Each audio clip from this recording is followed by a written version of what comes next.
Assalamualaikum warahmatullahi wabarakatuh. Betapa bersyukurnya kita sampai hari ini kita masih dapat menghirup udara segarnya Allah. Masih dibangunkan Allah tadi pagi sejak kita tidur tadi malam. Mungkin kita lupa berapa banyak orang yang tidur tadi malam tapi tak bangun lagi karena waktunya sudah selesai.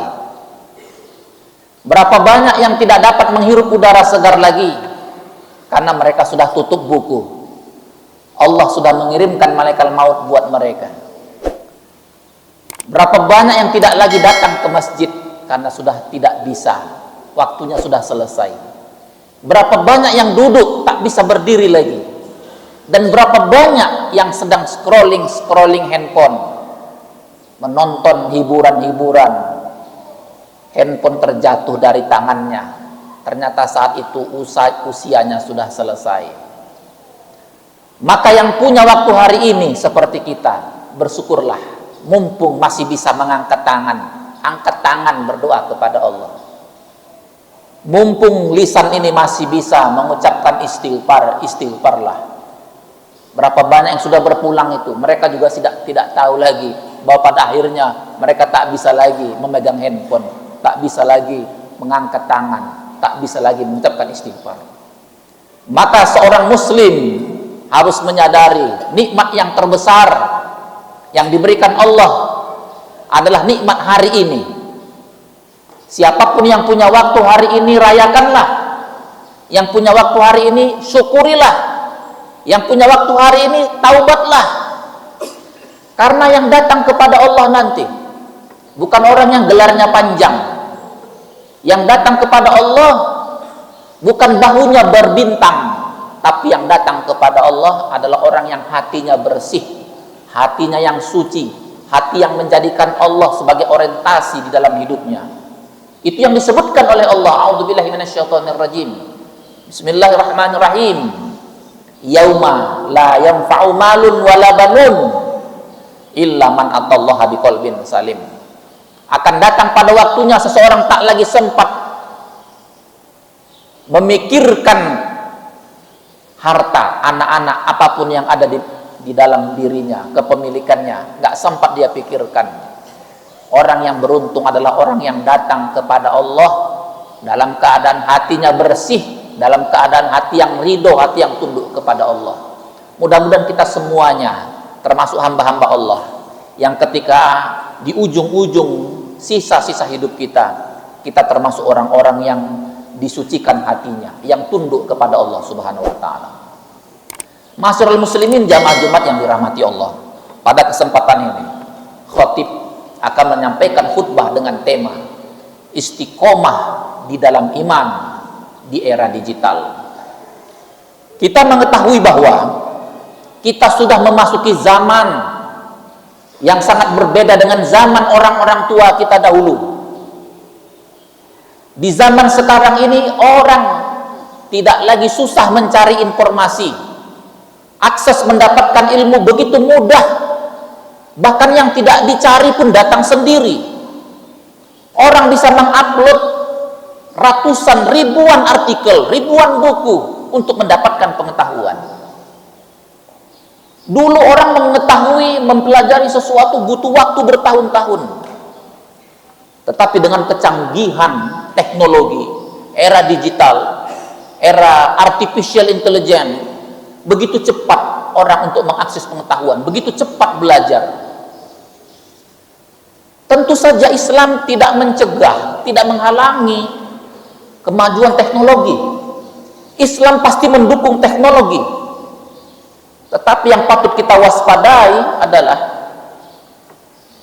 apakah demikian akselerasi pengetahuan yang begitu cepat berbanding lurus dengan kedalaman, dengan kematangan.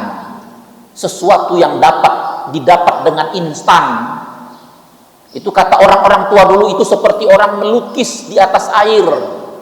Memang cepat dapat, cepat mengumpulkan, cepat dieksplor, tapi sesungguhnya tidak mengalami pendalaman dalam pemahaman. tidak mengalami proses-proses yang sungguh-sungguh betul-betul bisa membuat dia arif dalam merasakan punya pengetahuan itu. Itulah orang yang dikatakan orang-orang dulu kenapa ilmunya betul-betul menempel, berjejak, menjadi bekal yang betul-betul terus menerus abadi dalam dirinya, karena meraihnya itu tidak mudah.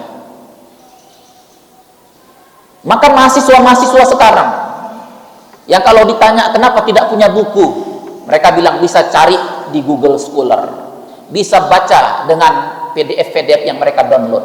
Itu tidak salah. Tetapi yang salah adalah ketika nafsu untuk mendapatkan yang instan, ingin cepat dapat, pokoknya dapat dulu, gimana caranya, ini membuat otak tak bekerja lagi. Ketika di era digital, mahasiswa-mahasiswa tidak lagi betul-betul sungguh-sungguh memanfaatkan akalnya, akhirnya akalnya itu lumpuh, akhirnya akalnya membusuk, tidak bisa berbicara, tidak lagi bisa berdiskusi dengan lantang, karena ilmunya ada di ChatGPT, ada digitalisasi. Jadi bukan Islam menolak, Islam itu mendukung segala pengetahuan, tetapi Islam menolak kalau mesin yang diciptakan dalam bentuk digitalisasi, dalam bentuk artificial intelligence, menjadikan kita budak-budak dari mesin itu. Berapa banyak orang jadi budak lagi, nggak tahu mana tuannya. Dia menjadi budak, begitu menyerahkan secara total. Tentu kita boleh menggunakan ChatGPT, artificial intelligence, silakan. Tetapi kita harus punya pengetahuan dasar. Pondasi-pondasi, usuliyah itu harus kita miliki. Jangan merasa dengan ChatGPT saya tidak perlu lagi ulama, tak perlu lagi ustadz, tak perlu lagi guru. Kenapa? Semuanya sudah ada dalam ChatGPT. Akhirnya otaknya lumpuh, tidak bisa berpikir kritis. Banyak mahasiswa-mahasiswa di kampus tak bisa lagi berdiskusi kecuali handphone di tangannya, baca ChatGPT. Inilah kalau manusia sudah dikontrol oleh mesin, akhirnya keberadaan manusia apa? Nggak ada maknanya. Ini yang dikhawatirkan oleh Islam.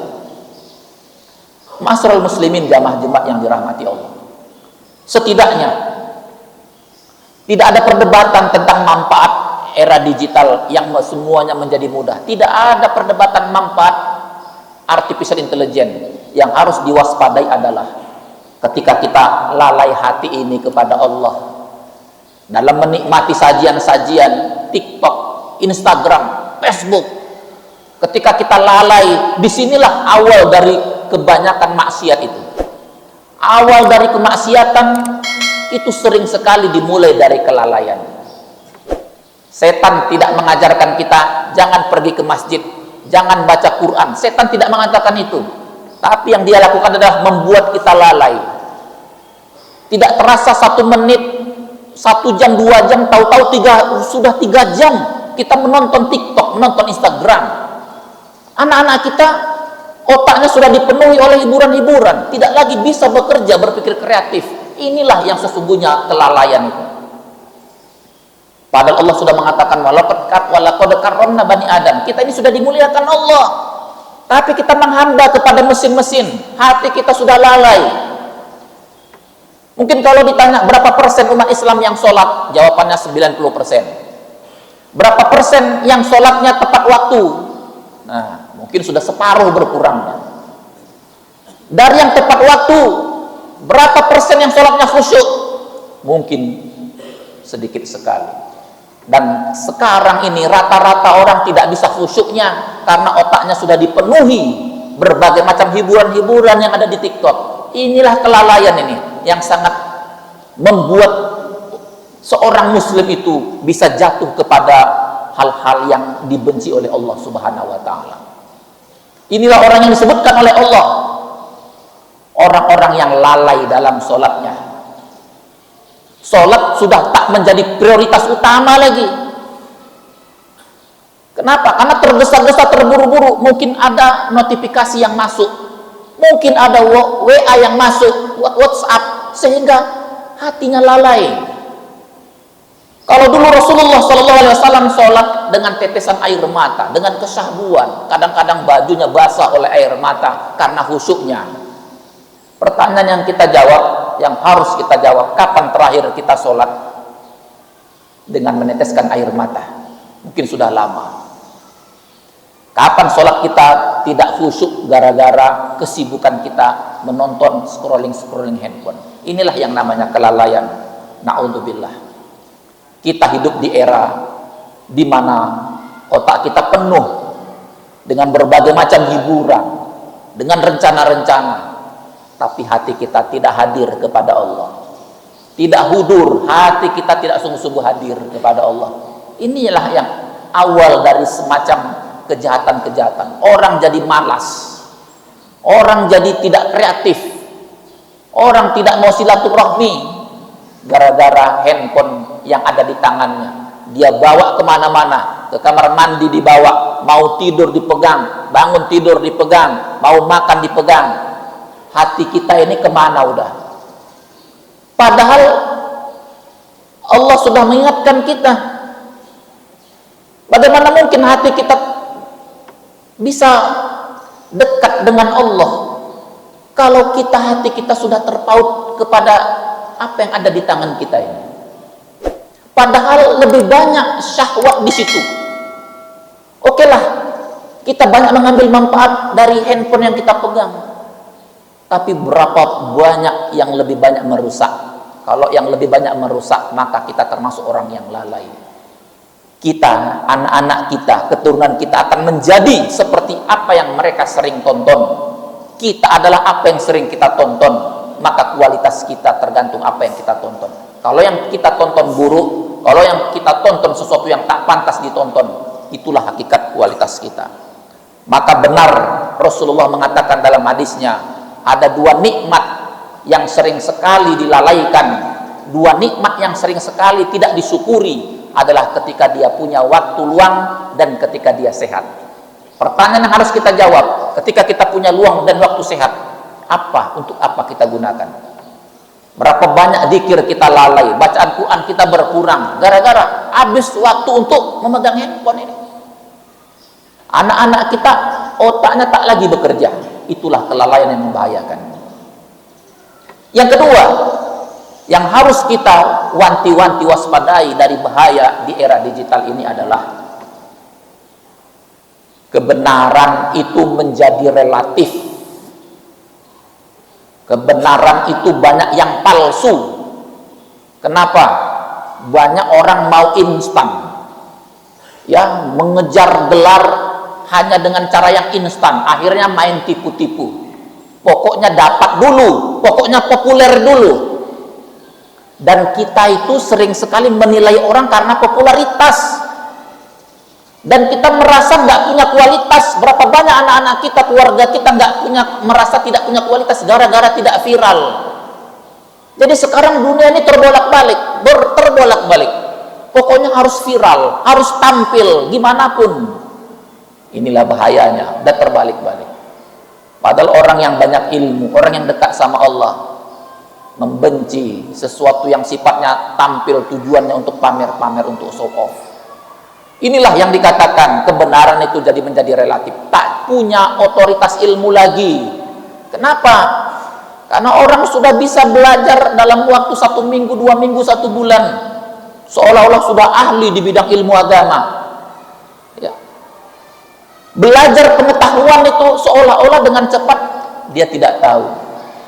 Tidak semudah itu menuntut ilmu itu. Maka hati-hati dengan realitas yang baru sekarang ini, dengan kebenaran yang menjadi relatif itu, dengan otoritas yang sudah hilang lagi dalam agama. Ini yang membuat kita harus berhati-hati. Banyak orang tiba-tiba mengaku nabi, tiba-tiba dapat wahyu, yang kita sulit mempercayainya banyak pula yang pengikutnya, banyak pula yang percaya dengan adanya orang yang mengaku nabi. Ini membuktikan, na'udzubillah, ini membuktikan bahwa ketiadaan ilmu itu, ya, merusak keimanan. Dan yang terakhir, istiqomahlah dalam iman, karena di era digital sekarang ini banyak yang tampil itu adalah ilusi, yang tampil di layar itu sering adalah tipu-tipu. Banyak orang dalam pesawat yang sama menipu para penggemarnya dengan mengganti-ganti baju 5 kali, tetapi di-sharing setiap hari, seolah-olah setiap hari naik pesawat, padahal dia ganti baju di pesawat yang sama. Demi untuk apa? Viral, demi untuk terkenal. Banyak orang mau viral, harus akad nikahnya sampai ke Makkah, pokoknya biar tampil wah. Tidak ada salahnya ijab kabul di Makkah, tapi kalau tujuannya sudah sekedar untuk viral, inilah umat kita tertipu dengan tampilan-tampilan. Berapa banyak orang yang ditipu dengan filter-filter bohongan. Usia yang sudah 70 dibuat jadi 20, mudah, tapi lagi-lagi kita tertipu. Ma'asyiral muslimin jamaah Jumat yang dirahmati Allah, mudah-mudahan di era yang penuh dengan huru hara, hiruk pikuk, penuhnya hati kita dengan dunia ini, bisa kita kikis perlahan-lahan bahwa tujuan terbesar kita adalah Allah yang menghidupkan dan mematikan kita. Kita ingin pada waktunya ajal datang menjemput, hati kita sedang khusyuk, hati kita sedang beribadah, tidak tergoda oleh godaan-godaan digital yang semakin banyak menipu kita dengan tampilan-tampilan yang luar biasa banyak. Insya Allah keimanan kita tetap dijaga. Inilah yang mau kita bawa. Kita boleh kehilangan apapun, asal jangan kehilangan iman. Kita mungkin tidak punya jabatan, mungkin tidak punya ketenaran, tapi hati kita tetap kepada Allah. Itulah yang hakikat daripada qul huwallahu ahad. Ma'asyiral muslimin jamaah Jumat yang dirahmati Allah, berhati-hatilah di era digital, era artificial intelligence yang membuat kita jauh dari Allah. Berapa banyak orang yang menjadi budak-budak dari mesin-mesin. Berapa banyak di negara-negara modern tidak mau lagi berkomunikasi dengan manusia, tapi mau berkomunikasi dengan mesin saja. Berapa banyak negara-negara di modern, mungkin sudah ada di Indonesia, tidak mau lagi punya pasangan manusia. Mereka berpasangan mesin. Mesin-mesin sudah berubah menjadi robot-robot. Yang laki-laki mencari robot perempuan, yang perempuan mencari robot laki-laki yang bisa melayani setiap saat. Inilah manusia sudah menjadi budak-budak dari ciptaannya sendiri. Mudah-mudahan kita terjaga, keimanan kita tetap mantap dalam kecanggihan-kecanggihan dunia yang mungkin akan semakin parah lagi.